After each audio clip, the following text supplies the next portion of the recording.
Universal Social Pension Bill para sa ating mga Filipino senior citizen. Ano na nga ba ang update ngayon 2024? Naisabatas na ba ito?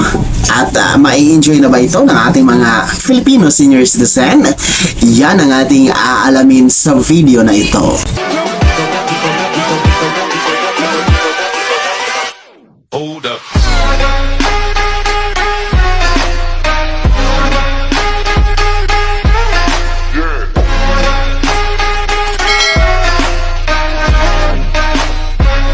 Hello mga ka-vlogs! Saan ka mang dako sa mundo? Welcome dito sa aking YouTube channel. And kung bago ka pa lang dito at nais mo mga informative content na andito sa aking YouTube channel, ay maaari nyong i-click ang ating subscribe button pagkatapos mo panoorin ang video na ito. And maaari kang maging miyembro dito sa aking channel sa pamamagitan ng pag-click ng join button din nasa baba.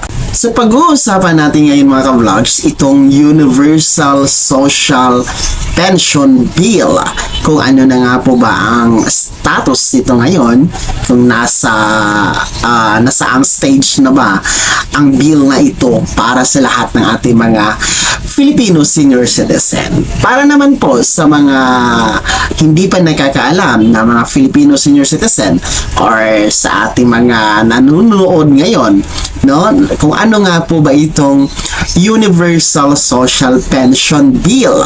Ito po ay isang panukala na kung saan ay in-upgrade po ang kasalukuyang batas, itong social pension mga ka-vlogs, para sa mga indigent na mga Filipino senior citizen, no?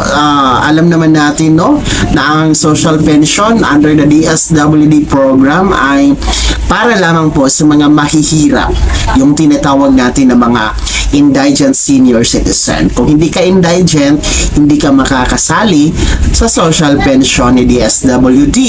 Lalong-lalo na kung meron kang SSS, GSIS, or PVAW pension, hindi ka talaga qualified or makakasali dito sa social pension. Kahit 2,000 lang yung SSS pension mo or GSIS pension, ayan, hindi ka pa rin talaga pwede makasali dito sa social pension. So kaya po ay pinanukala po ng ating mga mambabatas itong Universal Social Pension Bill mga ka-vlogs, dahil ang layunin nito ay gawing pantay-pantay ang lahat ng mga Filipino senior citizen dito sa Pilipinas or nasa abroad ka man, no? Meron ka bang or meron ka mang SSS, meron ka mang GSIS or PVAW pension, no?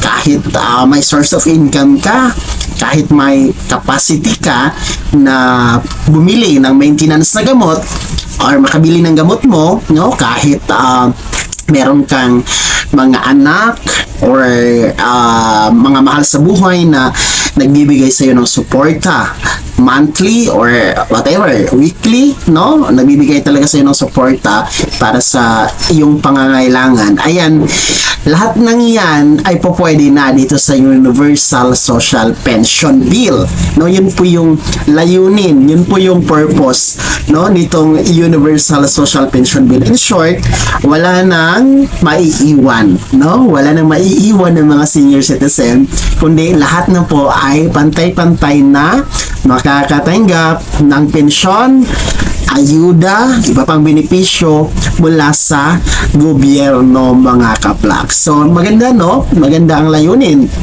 nitong Universal Social Pension Bill. Pero, no, ano na nga po ba ang status ngayon, 2024? Dahil the last year, no, aprobado naman po ito sa Kongreso na. And sa ngayon ay nasa Senado na po ang panukala na ito. So as of now, 2024 ay hindi pa siya umuusad sa Senado, no? Nasa Senado pa rin po siya, and hindi pa siya umuusad, hindi pa napapag-usapan. And I think parang hindi pa siya priority. I think, no, sa palagay ko hindi pa priority sa Senado ngayon, no. So yun po yung status ng Universal Social Pension Bill, and we hope, no, harinaway ngayong taon 2024 ay uusad ang panukalang ito, no, uusad ang Universal Social Pension para sa ating mga Filipino senior citizen. Magiging ganap na batas at magiging permado, maging ng ating Pangulo, no, mapirmahan kung magiging batas ito, mga kablaks. So yun po yung ating dalangin, hindi lang ako kundi I think lahat tayo ng mga Filipino, lalong-lalo na ating mga senior citizen o yung mga senior citizen pa lang, no, na talagang dapat na maisabatas itong Universal Social Pension Bill. Kaya naman, no, tingnan natin ang ating mga senador, no, ating mga nasa Senado kung sino talaga ang magpapa-priority nito ngayong 2024, no? Ibig kong sabihin, sino ba ang gagalaw ng baso para maging prioridad ito sa sesyon ng Senado para mapag-usapan na nila at magiging batas na ito at mapirmahan ng ating Pangulo, no, dito sa Pilipinas at maging ganap na batas na ito. So, kaya ko sinasabing titingnan ninyo, mga senior citizen, titingnan ninyo kung sino yung gagalaw ng baso dito sa Universal Social Pension Bill, dahil alam naman natin next year 2025 ay magkakaroon na ng midterm 2025 election from senador hanggang local, mga ka-vlogs. So it's time to to evaluate kung sino ang mga senador na talagang nagtatrabaho para sa ating mga senior citizen. And harinaway tutulong din, no, ang ating mga party list na nagdadala sa pangalan ng ating mga senior citizen. Dahil yun naman talaga yung layunin or objective ng mga party list na nagdadala sa mga pangalan ng senior citizen na magdadala ng serbisyo, no, mga bagong batas, may panukala, no, magdadala ng kapaki-pakinabang na programa para sa ating mga senior citizen. So yun po yung status as of now. Nasa Senado pa rin po siya, mga ka-vlogs, and let's hope and let's pray na magiging ganap na batas this 2024 itong Universal Social Pension Bill para wala namang pag-iwanan, lahat na po sama-sama, no, lahat na ng mga Filipino senior citizen makakatanggap ng ayuda, makakatanggap ng pensyon mula sa ating gobyerno. Nang sa gayon ay wala ng selusan, wala ng samaan ng loob dahil dito sa social pension na para lamang sa mga indigent senior citizen. Ayaw isali itong mga SSS, GSIS or PIVO pensioner, no? Nagkakaroon talaga ng samaan ng loob dahil na social pension meron ng increase, meron ng dagdag, samantalang si SSS pension hindi pa maibigay-bigay ang dagdag na second tranche na 1,000 pesos. So nagkakaroon talaga ng ng samaan ng loob. Sabi nga ng iba, unfair. Unfair naman yun sa ating mga SSS pensioner na nag-contribute sa habang panahon para maging pensionado.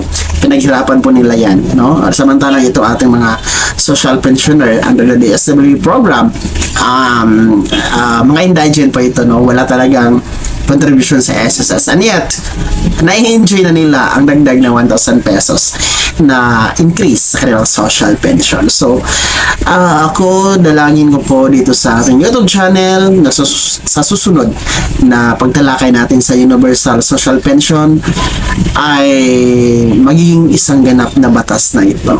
Maligaya tayo na magiging isang ganap na batas na ito, and kung magiging isang ganap na batas man ang Universal Social Pension Bill, sana'y hindi lang to hanggang sa bill or sa batas lamang, no? Dapat or sana ay maipat pa dito ng maayos, mapaabot sa mga senior citizen ang tunay or totoong layunin nito, no? Hindi lang po ito magiging hanggang batas lamang, kundi maramdaman, makaabot sa ating mga Filipino senior citizen ang totoong layunin ng Universal Social Pension Bill.